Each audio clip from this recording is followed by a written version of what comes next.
ضلع کھمم میں دن دہاڑے T R S leader کا بہیمانہ قتل کر دیا گیا۔ یہ واردات ضلع کے تیلدارو پلی گاؤں میں ٹی آر ایس لیڈر کے 55 سالہ ٹی آر ایس کرشنیا کی جانب سے قومی پرچم لہرانے کے چند منٹ بعد پیش آئی۔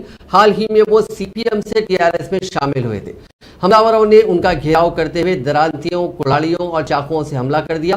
مقتول کرشنیا موٹر بائک پر اپنے آٹو ڈرائیور کے ساتھ جا رہے تھے۔ اچانک موٹر بائک کو آٹو نے ٹکر دے دی، جس پر یہ دونوں نیچے گر گئے۔ اس کے ساتھ ہی حملہ نے کرشنیا پر حملہ کر دیا۔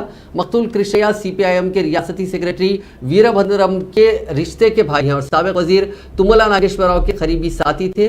سی پی ایم چھوڑنے کے بعد اسے قبل بھی کرشنیا کی جان لینے کی کوشش کی جا رہی تھی۔ کرشنیا نے اپنی بیوی منگا تائی کو مقامی ایم پی ٹی سی رکن بنایا تھا اور وہ بھی امداد باہمی کی انجمن کے انتخابات میں منتخب ہوئے تھے۔